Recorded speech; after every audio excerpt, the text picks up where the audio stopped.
श्रीमन्नारायणाय नमः। गोविंदाय नमो नमः। अच्युताय नमः। सज्जनों, श्रीमद् भागवत गीता के दूसरे अध्याय के अंतर्गत कल के प्रसंग में भगवान कृष्ण ने अर्जुन को संबोधन किया कि जो इस आत्मा को मारने वाला समझता है तथा जो इसको मरा हुआ मानता है, वे दोनों ही नहीं जानते, क्योंकि यह आत्मा वास्तव में न तो किसी को मारता है और न किसी के द्वारा मारा जाता है। अब आज के प्रसंग में आपके सम्मुख प्रस्तुति प्रस्तुत है। न जायते मेयते वा कदाचित् नायं भूत्वा भविता वा न भूयात् अजो नित्य शाश्वतोऽयं पुराणो न हन्यते हन्यमाने शरीरे। यह आत्मा किसी काल में भी न तो जन्मता है और न मरता ही है, तथा न यह उत्पन्न होकर फिर होने वाला ही है, क्योंकि यह अजन्मा, नित्य, सनातन और पुरातन है। शरीर के मारे जाने पर भी यह नहीं मारा जाता। वेदा विनाशिनं नित्यं य एनमजमभयं कथं स पुरुषः पार्थ किं घातयति हन्तिकाम्। हे प्रतापद अर्जुन, जो पुरुष इस आत्मा को नाश रहित, नित्य, अजन्मा और अव्यक्त जानता है, वह पुरुष कैसे किसको मरवाता है और कैसे किसको मारता है। वासांस्य जीर्ण नियथा विहाय नवानि गृह्णाति नरपराणि तथा शरीराणि विहाय जीर्णा नन्यानि संयाति नवानि देहि।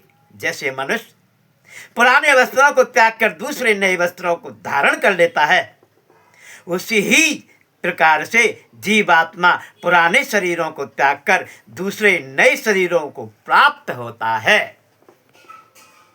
नैनं छिन्दन्ति शस्त्राणि नैनं दहति पावकः न चैनं क्लेशयन्ताप न शोषयति मारुतः। इस आत्मा को शस्त्र नहीं काट सकते, इसको आग नहीं जला सकती, इसको जल नहीं गला सकता और वायु इसको सुखा नहीं सकती। तो क्या है?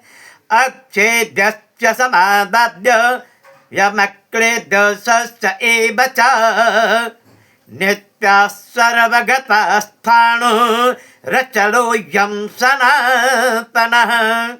क्योंकि यह आत्मा अक्षेद्य है, यह आत्मा अदाह्य है, अकल्लीय है और निसंदेह अशोच्य है, तथा अब आत्मा नित्य, सर्वव्यापी, अचल, स्थिर रहने वाला और सनातन है। अव्यक्तो यमित्यन्तो यमैकार्यो यमुच्यते तस्माद्देयं विदित् दैवं नानुशोचत महर्षिः। यह आत्मा अव्यक्त है, यह आत्मा अचिंत्य है और यह आत्मा विकार रहित कहा जाता है। इससे हे अर्जुन, इस आत्मा को उपर्युक्त प्रकार से जानकर तो शोक करने को योग्य नहीं है, अर्थात तुझे शोक करना उचित नहीं है। अथ चैनं नित्य जातं नित्यं वा मन्यसे मृतं तथापि त्वं महाबाहो नैवं शोचितुमर्हसि। किंतु यदि तू इस आत्मा को सदा जन्मने वाला तथा सदा मरने वाला मानता हो, तो भी यह महाबाहो तू इस प्रकार शोक करने योग्य नहीं है। जातस्य बुधौ मत्यो ध्रुवं जन्म मृतस्य च तस्मादपरिहार्यर्थे न तं शोचितुमर्हसि।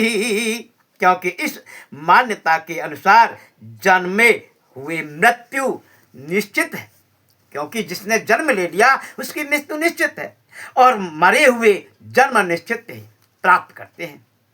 जो भी बिना उपाय वाले विषय में तू शोक करने को योग्य नहीं है, अर्थात तुझे शोक नहीं करना चाहिए।